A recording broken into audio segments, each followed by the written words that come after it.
Selamat pagi semuanya. Pagi hari ini kita akan melanjutkan seri kita, ya. Ini seri keuangan minggu yang ketiga, judulnya Fine Line, ya. Dari judul ini sebenarnya apa yang kita mau sama-sama belajar adalah, saudara, banyak hal yang ada dalam kehidupan kekristenan kita yang berkenaan dengan uang. Itu kalau kita tidak hati-hati, ya, kita bisa melewati batas yang namanya fine line, ya, antara apakah itu sungguh-sungguh kerinduan kita untuk jadi berkat ataukah kerinduan kita untuk mengumpulkan sebanyak-banyaknya, ya. Nah, saudara, di minggu yang pertama hari ini kita akan belajar tentang keegoisan. Dan kita akan bandingkan dengan kemurahan hati. Minggu pertama kita belajar tentang ketamakan, saudara. Ya, kita belajar tentang ketamakan. Ketamakan itu masalah hati. Kemurahan hati, generosity juga masalah hati. Banyak masalah dalam keuangan itu masalah hati. Kita bisa kelihatan di luar sepertinya menjadi orang yang baik dalam mengelola keuangan. Tetapi yang sebenarnya kita punya masalah dengan seperti kemurahan hati. Pada dasarnya saudara, manusia itu lahir itu egois, saudara. Pada dasarnya. Nah, saudara lihat gambar anak kecil ini. Anak kecil ini tidak perlu diajar untuk egois. Dia rebutan mainan. Siapa yang di sini punya anak-anak dan saudara menemukan tanpa diajar untuk berebut mainan, mereka sudah tahu untuk berebut mainan. Ada yang anaknya seperti itu? Ya, oke. Ya. Nah, saudara, karena kita dilahirkan di dalam sifat dosa di mana kita cenderung untuk egois.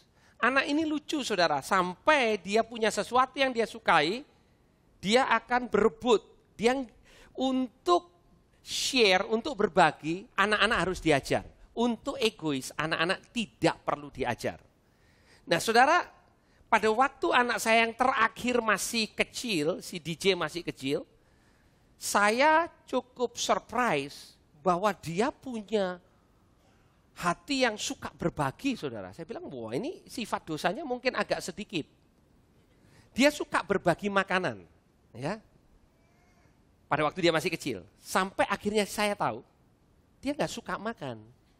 Jadi dia berbagi sama kokonya yang mau makanannya, kok aja ambil. Supaya lebih cepat selesai, dia lebih cepat bermain.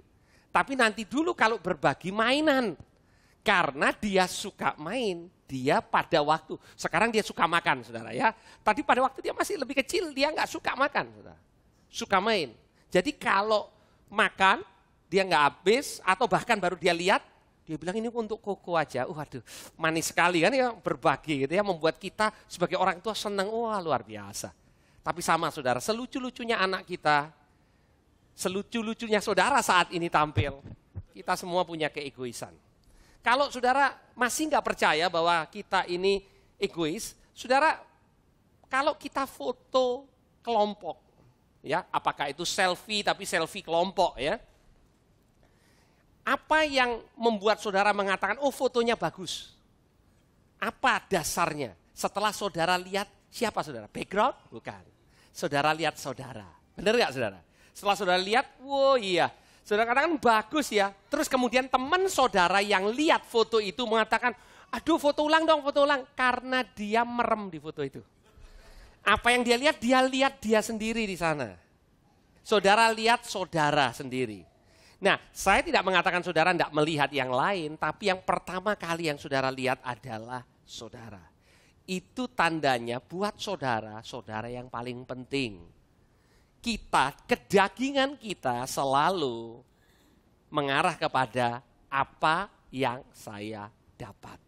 Kira-kira seperti itu. Itu sebabnya saudara, untuk mengembangkan kemurahan hati, Tuhan harus ngajar kita. Untuk jadi selfish, untuk jadi egois, saudara dan saya tidak perlu diajar. Ya, 2 minggu yang lalu, pada waktu saya memulai seri ini, saya mencantumkan ini, saudara. Cinta Tuhan, bedanya cinta Tuhan sama cinta uang.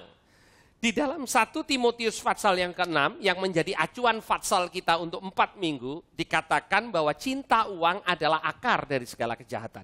Bukan uang akar segala kejahatan, cinta uang. Ya. Nah saudara, kalau kita mencintai Tuhan, dampaknya kita mencintai sesama kita. Setuju saudara? Kalau kita mencintai Tuhan, dampak kita mencintai Tuhan, itu kita juga mencintai sesama. Sebenarnya dampak kita dicintai Tuhan, dampak kita dicintai Tuhan membuat kita sanggup untuk mencintai Tuhan dan mencintai sesama. Dan akhirnya kita menggunakan uang. Uang itu jadi hambanya kita. Kita gunakan untuk sesuatu yang baik, untuk jadi berkat. Tetapi pada waktu kita mencintai uang, maka kita akan menggunakan Tuhan. Bahkan kita akan menggunakan sesama kita untuk mendapatkan uang. Saudara katakan, Pak, kalau menggunakan sesama masih mungkin. Tuhan gimana Pak cara digunakan? Saudara tanpa sadar, ada di antara kita datang beribadah jadi orang percaya, fokusnya adalah satu. Bagaimana caranya hidup saya menerima lebih banyak dari Tuhan? Ada enggak formulanya supaya saya diberkati? Jadi bukan kedekatan dengan Tuhan yang menjadi yang utama, tetapi bagaimana kita mendapatkan dari Tuhan. Ya. Prinsip rohani diterima sebagai sarana untuk dapat lebih banyak dari Tuhan. Saudara, ada prinsip tabur tuai. Ada prinsip 30, 60, 100 kali ganda. Tapi saudara, kalau saudara menangkap prinsip dengan hati yang tidak benar, maka saudara bisa menjadi orang yang sangat tamak dan memberi besar. Jadi saudara, yang sebetulnya tipis itu kadang-kadang antara ketamaan dan kemurahan hati. Kalau saudara lihat orang memberi banyak di gereja, saudara lihat orang itu murah hati kan? Belum tentu saudara. Bisa enggak orang itu sangat percaya bahwa asal dia memberi, dia menerima, dia tidak perlu mengasihi Tuhan, dia akan lakukan. Saudara, kalau saya memberitahukan kepada saudara kepastian satu investasi di mana saudara investasi 100.000 hari ini, 1 minggu ke depan saudara dapat 200.000. Saudara tidak perlu mengasihi apa yang saudara investasikan, bahkan saudara tidak perlu tahu itu apa, saudara akan lakukan. Karena saudara teriming-iming dengan 200.000-nya. Jadi kembali saudara, yang hari ini kita belajar dan selama 4 minggu ini kita belajar adalah masalah uang dengan hati. Uang adalah hamba yang baik, tapi dia menjadi tuan yang jahat. Sewaktu dia dipakai, dia akan menjadi hamba yang baik. Karena uang punya kuasa. Tapi pada waktu dia di dalam posisi sebagai master, dia sebagai posisi sebagai tuan saudara, maka dia adalah tuan yang jahat. Nah saudara, hari ini kita masih melanjutkan di dalam 1 Timotius pasal yang ke-6. Dan sebelum kita membaca ayat ini, ya, karena ayat ini berhubungan dengan orang-orang kaya. Saya ingin tanya sama saudara, siapa saudara di antara saudara di ruangan ini yang punya teman, yang punya kenalan, orang yang lebih kaya dari saudara? Angkat tangan. Masa? Ada yang nggak angkat tangan? Oke, saya ulangi pertanyaannya, oke? Saya pakai bahasa Indonesia yang baik dan benar. Siapa di antara saudara yang punya teman lebih kaya, lebih banyak duitnya dari saudara? Angkat tangan. Kalau kita mau jujur, semua kita angkat tangan, saudara. Nah, kenapa saya katakan hal itu? Pertanyaan itu sebelum kita membahas ayat ini. Karena saudara, biasanya orang itu dia tidak pernah merasa kaya karena dia tahu banyak orang yang lebih kaya dari dia. Oke? Beberapa waktu yang lalu saya punya kesempatan untuk melayani seorang om yang sudah cukup tua dan menurut saya, oke, kembali kan menurut saya, perbandingannya antara saya dan dia, sangat kaya saudara, sangat kaya. Tapi satu kali om ini cerita sama saya tentang temannya yang kaya. Jadi om ini merasa dia nggak terlalu kaya saudara. Karena temannya dia ini kaya. Jadi dia cerita ke saya betapa kayanya temannya. Sedangkan saya masih terbengong-bengong betapa kayanya dia. Nah saudara, itulah manusia. Nah, 1 Timotius 6 ayat 17. Kalau kita tidak melihat dengan cara yang benar, pada waktu Paulus mengatakan kepada Timotius begini, peringatkanlah kepada orang-orang kaya di dunia ini, pemikiran, kita stop sebentar, pemikiran saudara langsung begini, oh saya tahu itu, teman saya, si A, ini cocok nih ayat, ya kan? Karena saya nggak terlalu kaya, bukan saudara mau mengelak, karena saudara pikir, lu nanti dulu kalau kaya itu kayak si A, si B itu kaya, kalau saya mah belum. Oke? Nah saudara, ternyata itu bukan masalah saudara aja, semua orang masalahnya begitu. Sampai orang yang masuk koran karena kaya masih merasa dia nggak kaya. Karena teman-temannya katanya lebih kaya dari dia. Jadi dia pikir kalau saya sudah nyampe levelnya teman saya, nah itu namanya kaya. Ya, mungkin yang nggak bisa mengelak Bill Gates kali ya, karena dia bilang siapa lagi gitu ya. Tapi rata-rata orang pada waktu membaca ayat ini, di pemikirannya kalau kita nggak punya pemikiran yang benar, kita mengatakan, oh itu bukan saya masih jauh dari itu. Bagus ini memang, ayat ini memang cocok untuk didengarkan sama orang-orang kaya. Maksud saudara, ini bukan untuk saya. Tapi saudara, saya membaca, dan ternyata dikatakan begini saudara, ini cukup mencengangkan. Kalau tadi pagi saudara pakai toilet bowl, ya saudara melakukan tugas pagi saudara, dan saudara pakai wastafel dan air bersih, saudara lebih kaya dari 2 miliar orang di dunia ini. Lumayan saudara. Oke? Kalau saudara pakai toilet bowl, saudara pakai wastafel, saudara dapat air bersih, saudara lebih kaya dari 2 miliar orang yang ada di dunia ini. Sudah mulai merasa kaya saudara? Nah, oke, mari kita baca ayat ini. Kalau sudah mulai merasa kaya, baru kita baca. Kalau enggak lewat ini saudara. Karena saudara pikir ini untuk orang lain, ini untuk teman saudara, ini untuk bos saudara. Nah mari kita lihat. Peringatkanlah kepada orang kaya di dunia ini agar mereka jangan tinggi hati. Karena saudara, kekayaan, apa yang kita miliki, yang punya power ini bisa membuat kita sombong. Oke? Dan jangan berharap pada sesuatu yang tidak tentu seperti kekayaan. Jangan berharap, bukan jangan jadi kaya. Oke? Ayat ini tidak mengatakan, peringatkan kepada orang kaya jangan lebih kaya lagi, bukan itu. Paulus mengatakan kepada Timotius, peringatkanlah kepada orang-orang kaya untuk tidak bergantung mengharapkan kepada kekayaannya sebagai rasa amannya. Minggu lalu saudara belajar tentang true security, ya. Melainkan kepada Allah yang dalam kekayaan memberikan kepada kita segala sesuatu untuk dinikmati. Katakan sama-sama, segala sesuatu untuk dinikmati. Nah saudara, Tuhan itu kaya.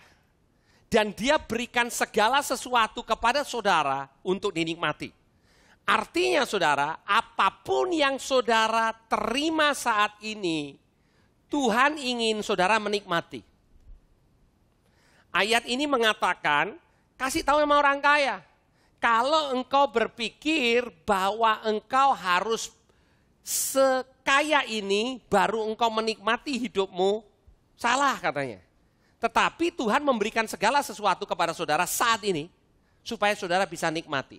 Saudara, saya ingin mengajak saudara untuk punya waktu merenung sejenak. Siapa yang masih ingat, siapapun saudara, pertama kali saudara punya HP. Saya rasa semua di ruangan ini punya HP. Ya. Siapa yang pertama kali masih ingat pertama kali saudara punya HP? Ya. Kalau saudara punya yang lama, itu HP itu membuat rasa aman saudara. Bukan hanya saudara bisa dikontak, tapi karena bentuknya membuat saudara merasa aman karena saudara terlindungi kayak pentungan. Saudara masih ingat itu? Ya, kayak pentungan dulu ya. Nah, siapa di antara saudara ini yang pernah masih ingat pertama kali saudara punya HP? Seneng saudara, benar gak saudara? Saya nggak tahu untuk saudara. Tapi mungkin setelah 3 hari ya tetap senang sih punya HP. Tapi sudah tidak sesenang hari pertama, benar nggak saudara? Pada waktu saudara merasa begini, sekarang saya termasuk golongan yang ber-HP. Oke? Oh, saudara senang. Ya. Saudara, dan itu juga berlaku bukan hanya HP, saudara, untuk segala macam. Saudara pernah melihat sesuatu yang saudara sungguh-sungguh suka. Saudara lihat gini, wih mobil itu kalau saja nanti saya punya mobil kayak begitu, hati itu senangnya luar biasa. Ya, saudara dapat berkat, saudara punya kesempatan beli mobil itu. Hari pertama senang saudara. Dipakai kemana-mana, dicuci 5 kali sehari. Tinggal tunggu waktu saudara. Saudara senang sih tetap punya. Tapi apakah saudara menikmati seperti di hari yang pertama? Enggak saudara. Pada waktu kita melihat sesuatu yang kita enggak punya, kecenderungan hati kita sebagai manusia adalah kalau saja aku punya. Setiap saudara punya kalau sajanya sendiri-sendiri. Kita punya saudara. Ya, dan kita lihat, aduh kalau saja saya punya ini, saya punya itu. Nah, ayat ini mengatakan kepada kita bahwa Tuhan memberikan kepada kita segala sesuatu untuk dinikmati. Oke? Segala sesuatu artinya apa yang saudara punya untuk dinikmati. Kasih tahu orang kaya, jangan berharap sama kekayaannya, karena kalau dia kurang happy, dia akan cari lebih lagi karena dia merasa itu yang membuat dia happy. Ayat berikutnya mengatakan, peringatkanlah agar mereka itu berbuat baik, menjadi kaya dalam kebajikan. Saudara, peringatkan mereka untuk berbuat baik, menjadi kaya dalam kebajikan. Artinya saudara bisa kaya tapi tidak kaya. Jadi orang kaya diperingatin supaya sungguh-sungguh kaya.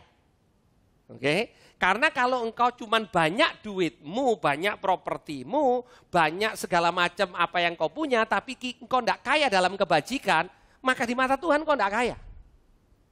Oke? Suka memberi dan membagi. Nah, cara saudara untuk mengembangkan suka memberi dan membagi, tidak ada cara lain kecuali mulai belajar memberi dan membagi. Itu yang saudara lakukan dengan anak-anak saudara. Pada waktu saudara lihat dia egois. Saudara, kalau saudara normal, saudara tidak mengatakan gini, ya pinter nak, hidup itu mulai sulit, memang sulit. Kalau kamu tidak belajar ngerampas dari kecil, nanti kamu dirampas waktu besar. Oh, kalau saudara ngajarkan begitu, saudara perlu berubah, bertobat saudara, oke? Kita tidak mengatakan hal itu kan, kita pada waktu dia sama saudaranya rampas-rampasan, kita bilang, oke, kamu harus belajar share. Oke, kamu harus belajar, kalau kita lihat dia lagi makan, terus kemudian adiknya mau, dan mengatakan gini, kok bagi dong. Terus dia bilang, enggak mau, kita ngomong kan, ayo dong, share. Saudara, kenapa kita lakukan itu? Karena kita mau. Dia belajar untuk memberi. Dia belajar untuk berbagi. Kembali, saudara, untuk egois nggak usah diajarin. Semua kita pintar, saudara. Saudara pintar, saya pintar. Ya, itu kita nggak usah belajar. Tapi untuk memberi dan berbagi, Tuhan mengingatkan kepada kita bahwa engkau perlu belajar. Nah, memberi itu memberikan sukacita, kata firman Tuhan. Saya ingin mengajak saudara untuk melihat kepada 2 Korintus pasal yang ke-8. Nah, kalau tadi di 1 Timotius pasal 6, kita belajar bahwa Tuhan mengingatkan sama orang kaya untuk jadi kaya yang sesungguhnya. Dikasih peringatan, ada orang kaya, karena ada orang kaya yang bisa miskin artinya. Kalau dia tidak suka untuk berbagi. Biarlah dia menjadi kaya dalam kebajikan. Nah, sekarang di 2 Korintus pasal yang ke-8 ayat yang pertama, ini Paulus berbicara kepada jemaat Korintus tentang satu jemaat yang kaya tapi miskin. Apa artinya kaya tapi miskin? Kita lihat.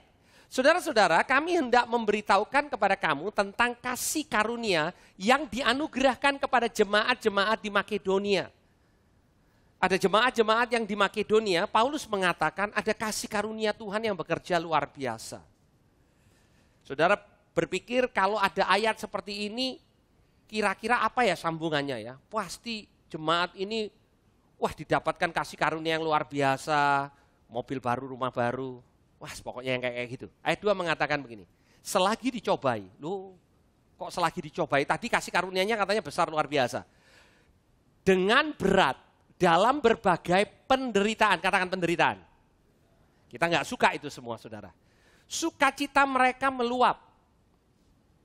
Nggak sinkron kan, paradoks kan saudara, dicobai dengan berat, penderitaannya macam-macam, kok sukacitanya mereka meluap. Alasannya ini kata Paulus. Dan meskipun mereka sangat miskin, katakan sangat miskin, namun mereka kaya dalam kemurahan. Jadi Paulus mengatakan apa ini kepada jemaat Korintus? Dia katakan begini, ada jemaat di Makedonia. Makedonia itu satu wilayah saudara. Miskinnya ampun, tapi kaya dalam kemurahan. Sukacitanya meluap. Saudara, mari kita kontraskan dengan yang tadi.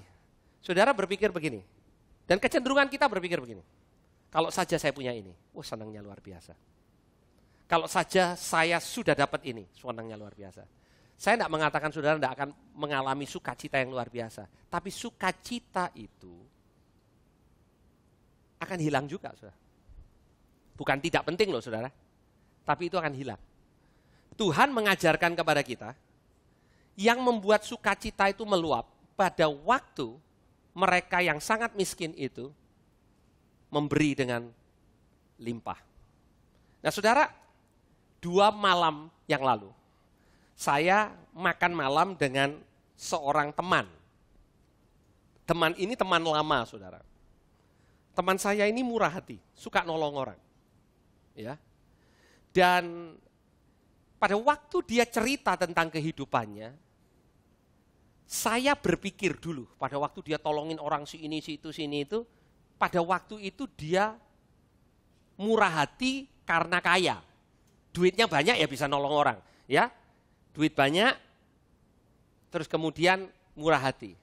Nah pada waktu kemarin dia cerita, dia mulai cerita bahwa pada waktu itu dia sebenarnya lagi ngalamin kesulitan keuangan yang cukup parah. Setelah saya runtut-runtut, loh kok waktu-waktu itu dia murah hati sekali gitu ya. Rupanya kemurahan hatinya bukan karena dia punya banyak, tapi hatinya memang besar. Kira-kira begitu ya. Jadi dia menolong, pokoknya apapun yang dia bisa lakukan. Dan saya masih mengingat, saudara beberapa tahun yang lalu, saya masih ingat benar. Saya sempat dikenali oleh teman saya ini kepada temannya, bekas stafnya. Yang sekarang menduduki posisi tinggi, saudara. Terus kemudian setelah saya dikenalkan, terus kemudian istri dari teman saya ini mengatakan, Pak Beni ada waktu enggak? Saya pengen Pak Beni boleh share tentang bagaimana cara mendidik anak, Pak, kepada Bapak ini, ya, kepada bekas stafnya ini. Karena dia perlu deh Pak untuk mendengar hal itu, karena Bapak ini kebetulan bukan dari kepercayaan, bukan orang percaya, bukan orang Kristen. Terus saya bilang, oke. Karena ini teman baik saudara, ya teman baik, ya temannya, dan dia begitu care, saya bilang oke, saya berikan waktu. Dan istrinya sungguh-sungguh mengatakan, iya Pak, tolong kasihan Pak kalau anaknya begini gitu ya. Nah setelah beberapa tahun kemudian saya tahu, teman saya ini cerita bagaimana temannya ini, bekas stafnya ini, adalah orang yang mendongkel dia keluar dari posisinya untuk digantikan.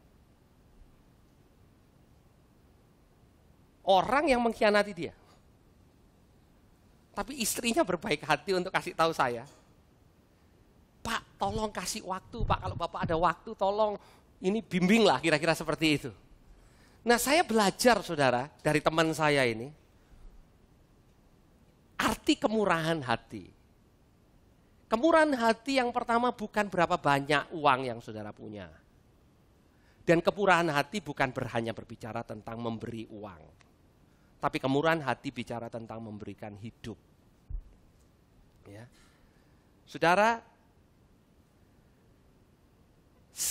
pada waktu dicobai dengan berat, sukacita mereka meluap, mereka sangat miskin, tapi mereka kaya dalam kemurahan.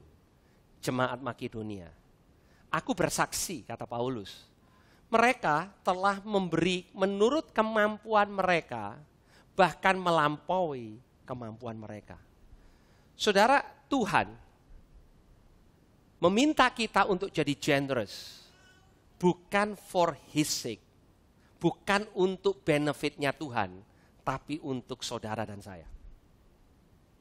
Pada waktu kita generous, pada waktu kita mulai belajar untuk memberi, waktu, perhatian, macam-macam saudara. Pada waktu kita sendiri membutuhkan hal itu. Saudara, kalau kita belajar, ada sukacita yang luar biasa yang terjadi. Lebih dari saudara punya, saudara belum punya dan akhirnya punya. Dan Tuhan katakan orang-orang di Makedonia ini adalah orang-orang yang meluap sukacitanya. Tuhan tadi tidak mengatakan orang-orang kaya itu meluap sukacitanya. Belum tentu saudara. Orang miskin bisa meluap sukacitanya karena dia kaya dalam kemurahan. Orang kaya bisa miskin dalam kemurahan. Tapi yang lebih luar biasa, kalau kita adalah orang kaya yang kaya dalam kemurahan. Ada amin saudara. Beberapa ayat setelah ini, di ayat yang ke-9, Paulus mengatakan ini. Karena kamu telah mengenal kasih karunia Tuhan kita Yesus Kristus. Ya, bahwa ia yang oleh karena kamu menjadi miskin. Siapa yang jadi miskin? Yesus jadi miskin. Sekalipun ia kaya, sekalipun Yesus kaya, dia jadi miskin. Pada waktu di atas kayu salib dia nggak punya apa-apa saudara. Dia ditinggalkan, dia miskin.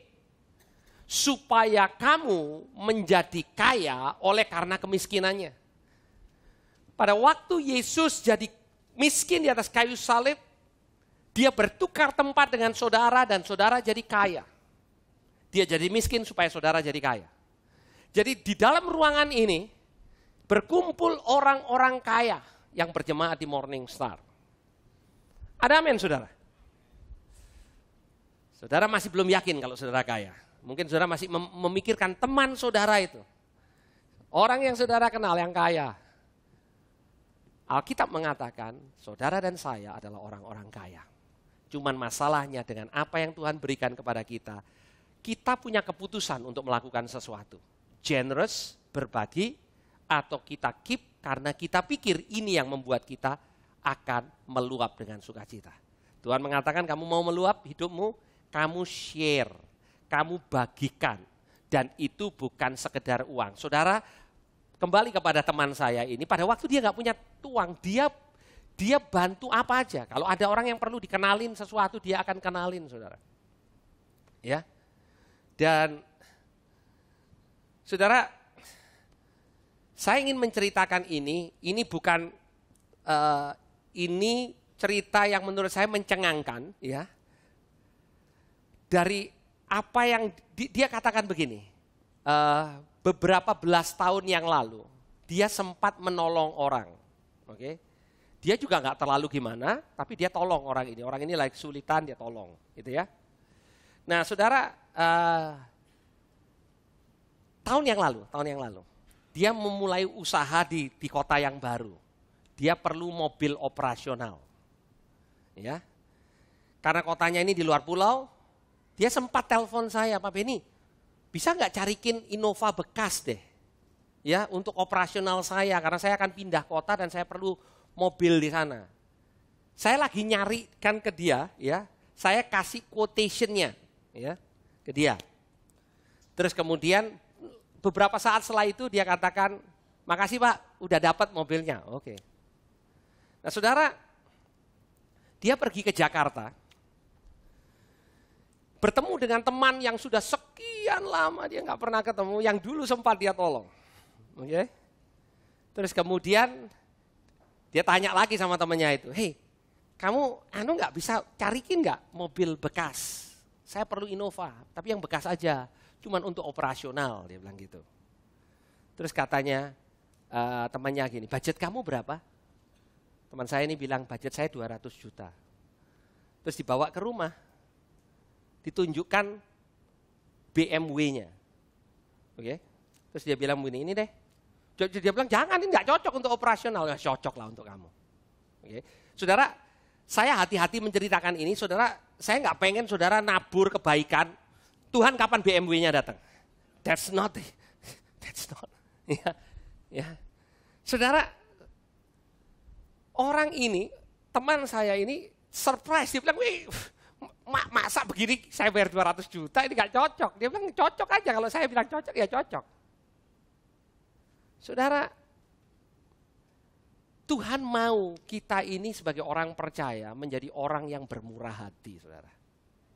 Tuhan mau kita bagi. Saudara katakan saudara enggak punya, kita punya semua. Kita punya nasihat yang orang lain enggak punya.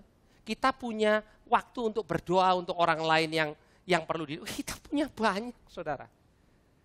Saudara mungkin saudara nggak bisa ngajak orang makan di restoran, tapi kalau saudara masih bisa ngajak traktir orang makan nasi pecel, jangan mengatakan gini, kalau nanti saya punya duit banyak, saya akan traktir teman-teman saya untuk makan di restoran. Kalau saudara nggak mulai traktir orang makan nasi pecel, tunggu nanti saudara punya duit banyak, saudara nggak akan traktir dia untuk makan di restoran besar. Kemurahan hati itu dimulai dengan apa yang ada padamu, bukan nanti kalau sudah. Ada amin saudara? Dan kemurahan hati perlu dilatih saudara, karena untuk saudara bisa mengalami kasih yang melimpah, itu saudara tidak akan alami kalau saudara belum mulai untuk memberi buat orang lain.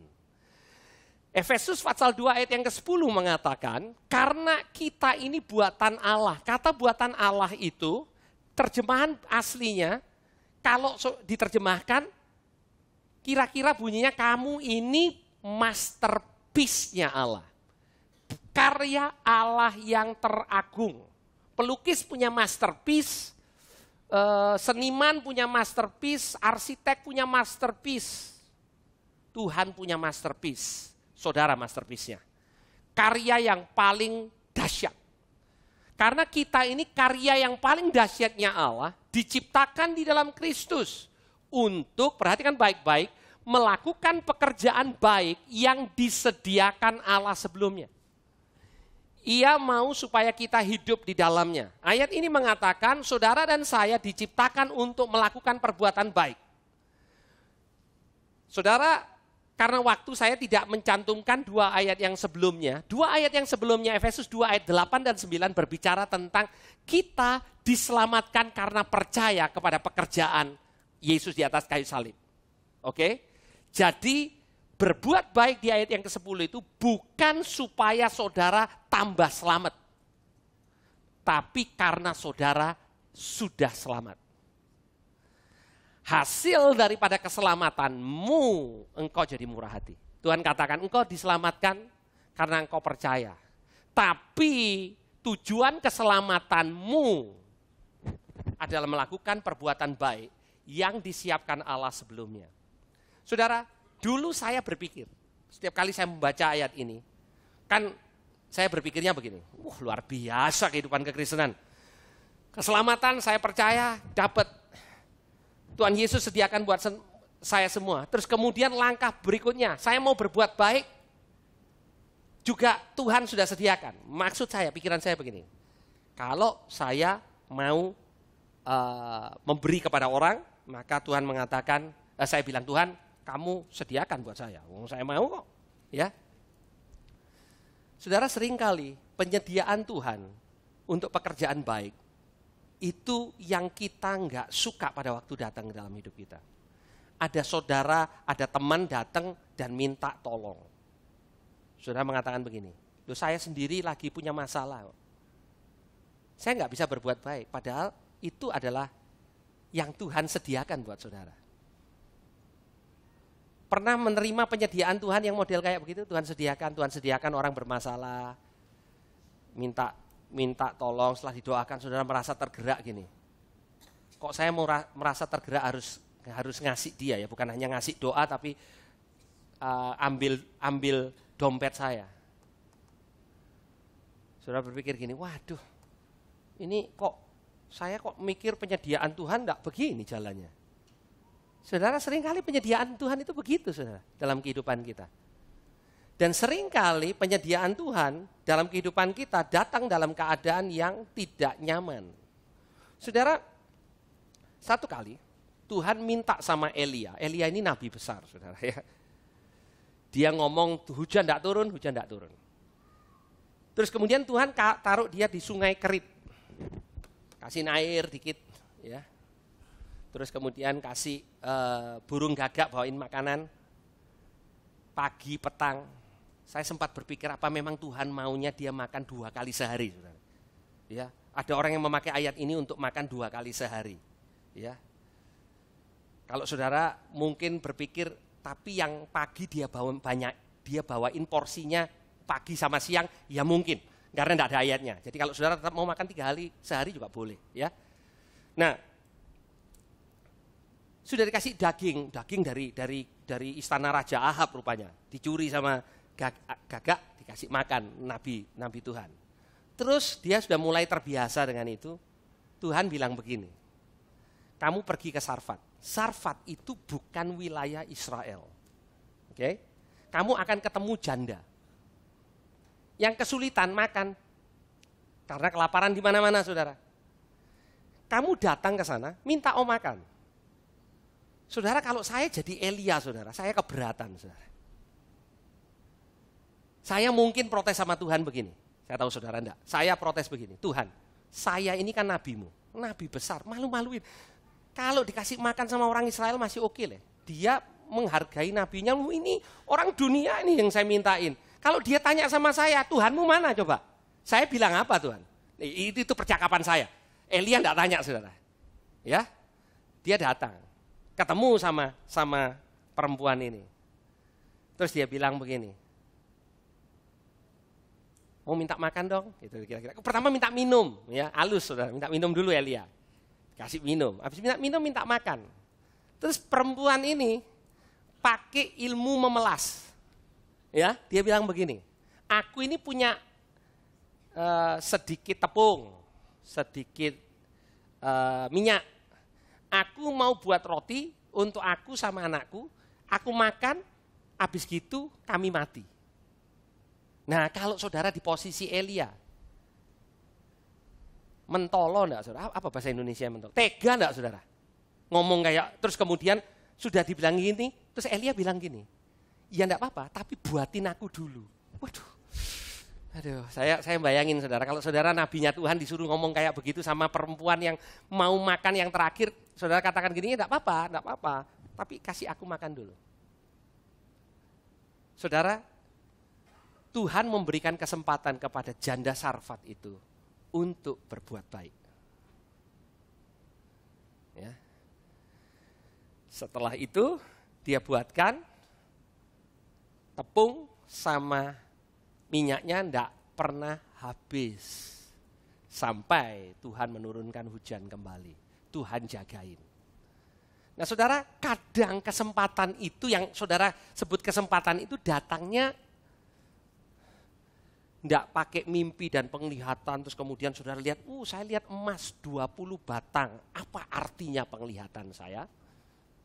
Saudara kadang-kadang diperhadapkan dengan keadaan yang seperti itu, dan saudara digerakkan oleh Tuhan untuk berbagi. Tidak mudah saudara karena kita hidup dalam daging. Lebih mudah kalau saudara diberikan iming-iming begini, kalau engkau berbagi saudara, biasanya Tuhan jawabnya cepat. Paling seminggu Tuhan kasih gantinya, bahkan dilipat gandakan. Gimana kalau setahun Tuhan tidak lipat gandakan? Saya percaya Tuhan lipat gandakan, oke? Ada ayatnya. Dia akan melipat gandakan. Apa yang kau tabur, kau tuai. Ya, tabur sedikit, tuai sedikit, tabur banyak, tuai banyak. Itu ada ayat firman Tuhannya. Yes. Tapi dasar engkau memberi adalah kemurahan hati, bukan matematika investasi. Itu yang Tuhan mau. Saudara, di Lukas pasal 6, Tuhan Yesus mengatakan hal ini kepada orang-orang yang mendengar pengajarannya. Dia katakan, sebab jikalau kamu berbuat baik kepada orang yang berbuat baik kepada kamu, apa jasamu? Orang yang berdosa pun berbuat demikian. Benar nggak saudara? Saudara perlu jadi orang percaya. Kalau saudara punya teman baik, mestinya ya saudara, dia baik sama saudara, saudara baik sama dia. Ya. Ayat 34 mengatakan, dan jikalau kamu meminjamkan sesuatu kepada orang, karena kamu berharap akan menerima sesuatu daripadanya, apa jasamu? Orang-orang berdosa pun meminjamkan kepada orang-orang berdosa supaya mereka menerima kembali sama banyak. Oke? Nah saudara, saya ambil contoh konteks hari ini. Saudara, kalau saudara apply, saudara minta kredit di bank, dengan mengajukan proposal, kolateral segala macam disetujui. Saudara senang karena saudara mungkin bisa pakai untuk usaha, saudara bilang terima kasih. Banknya juga bilang terima kasih untuk bisnisnya, Pak. Benar nggak? Banknya berdoa, mungkin Pak saya doain bisnis Bapak maju, Bapak bisa bayar bunga, bisa bayar hutang. Nanti kalau lancar tak pinjemi lebih besar lagi. Kenapa bank begitu murah hati? Tidak ada hubungannya dengan yang tadi itu, saudara. Ya, karena Yesus sudah jadi miskin, dia jadi kaya, tidak ada hubungannya. Ini strictly transactional. Ya, nah, yang Tuhan Yesus katakan, kebaikan hatimu bukan transaksional. Oke? Tuhan Yesus katakan, apa bedanya kamu dengan orang dunia? Yang minjemin dia juga berharap balik kok. Ayat 35 ini mencengangkan, saudara. Tetapi kamu kasihlah musuhmu dan berbuatlah baik kepada mereka dan pinjamkan dengan tidak mengharapkan balasan. Wow. Maka upahmu akan besar dan kamu akan menjadi anak-anak Allah yang maha tinggi. Sebab, perhatikan baik-baik, alasannya kita diminta. Ada, saudara. Ia itu baik terhadap orang-orang yang tidak tahu berterima kasih. Ia itu siapa, saudara? Tuhan, saudara. Jadi kalau saudara dengar cerita begini, ada kesaksian. Dulu ini saya setia sama Tuhan. Itu sebabnya Tuhan setia sama saya. Terus kemudian ada waktu di mana saya tidak setia sama Tuhan. Oh, Tuhan pukul saya, hancurin saya. Wih, nanti dulu ayat ini mengatakan ia baik terhadap orang-orang yang tidak tahu berterima kasih. Saudara, saya ingin beritahukan kepada saudara. Kalau kita mau jujur, kita semua ini loh, saudara, termasuk di kategori tidak tahu berterima kasih sama Tuhan. Setuju, saudara? Ya. Tapi dia tetap baik sama saudara, ya. Tidak ada halilintar dor datang gitu ya. Ya. Dia itu baik terhadap orang yang tidak tahu berterima kasih dan juga terhadap orang-orang jahat. Tuhan itu baik, luar biasa kan, saudara. Contohnya, mulai siapa yang jahat, yang dia baik? Ya kita ini, saudara. Dia baik sama kita. Nah, saudara, Tuhan berbicara tentang memberi dengan tidak mengharapkan balasan. Saudara, saya membaca cerita bagaimana kerajaan Romawi itu beralih menjadi mayoritas Kristen. Dan ada satu peristiwa, ini bukan satu-satunya peristiwa, tapi ada satu peristiwa yang terjadi di mana terjadi wabah penyakit yang membuat orang-orang di Kekaisaran Romawi, bahkan di kota Roma, begitu banyak orang mati tiap hari. Okay? Mereka tidak tahu apa yang harus mereka lakukan, orang-orang kaya keluar dari Roma untuk mengamankan diri, dengan meninggalkan banyak orang di Roma yang juga sakit atau potensi kena penyakit, kira-kira seperti itu. Pokoknya kita punya kesempatan keluar, kita keluar dulu, kan seperti itu. Nah, saudara, orang-orang Kristen pada umumnya yang tinggal di Roma pada waktu itu, yang pertama adalah mereka bukan orang kaya, orang dari strata bawah. Mereka tidak punya opsi meninggalkan Roma, jadi mereka tetap di Roma. Yang mereka lakukan adalah take care, merawat orang-orang sakit, baik itu orang percaya maupun orang tidak percaya. Mereka rawat itu. Penyakitnya terjadi bertahun-tahun. Pada waktu penyakitnya selesai, wabah itu selesai, orang-orang kaya ini yang berpengaruh ini kembali ke Roma. Dan terjadi perubahan besar, karena sebagian besar Roma percaya sama Tuhan Yesus. Orang-orang ini adalah orang-orang sederhana. Mereka bukan ahli Alkitab yang bisa menerangkan tentang doktrin dengan sangat luar biasa. Saya tidak mengecilkan artinya doktrin. Doktrin penting, saudara. Tapi doktrin kita yang benar, tidak menjamah dunia. Kalau mereka tidak melihat perbuatan baikmu, sehingga dia akan memuliakan nama Bapamu yang di surga. Doktrin kita tidak membuat orang yang di luar sana mengatakan Tuhan itu baik. Sekalipun kita bicara tentang doktrin kebaikan Tuhan. Sampai mereka melihat bahwa gereja Tuhan itu adalah cerminan Allah yang baik terhadap orang-orang yang tidak tahu berterima kasih dan juga kepada orang yang jahat. Saudara, saya ingin mengajak saudara sama-sama mimpi. Bayangkan saudara, kalau kita sebagai orang percaya melakukan hal kebaikan satu aja setiap minggu saudara. Secara purposely, secara sengaja. Kita melihat, pilih yang orang yang sungguh-sungguh kita rasa gini, dia tidak bisa balas saya. Bukan dia bisa balas saya lebih besar.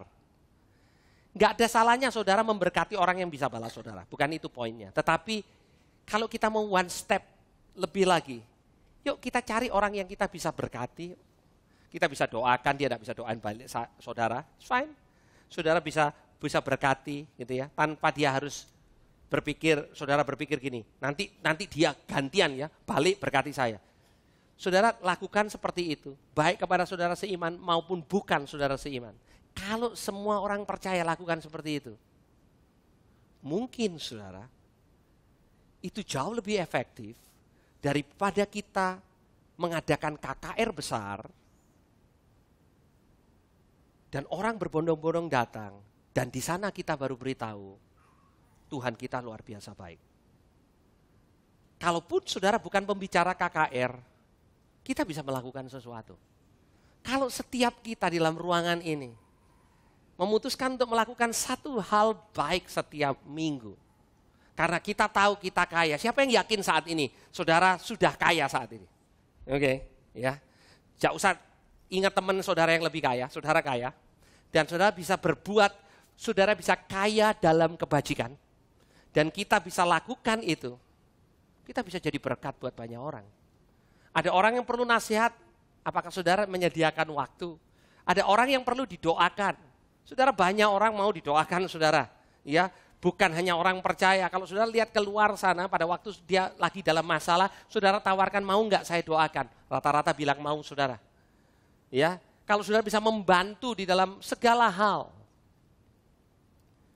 Kalau orang percaya,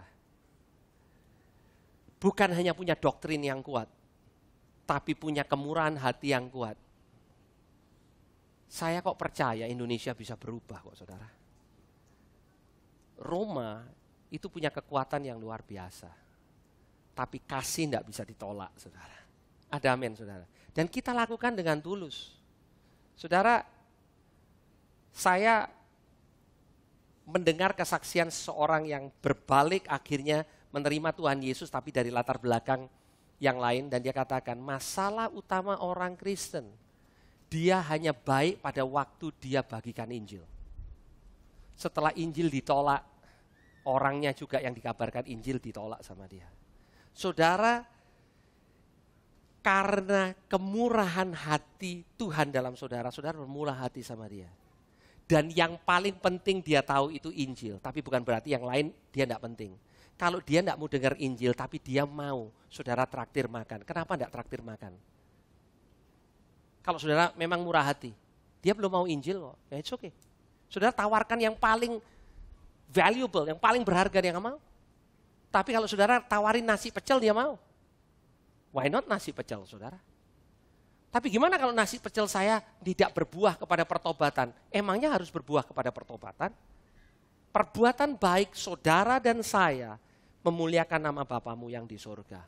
Ada amin saudara. Saya ingin menutup dengan ayat yang kita sering dengar, Yohanes 3:16, karena begitu besar kasih Allah yang akan dunia ini, sehingga ia telah mengaruniakan anaknya yang tunggal. Karena begitu besarnya, dia berikan yang dia punya cuma satu.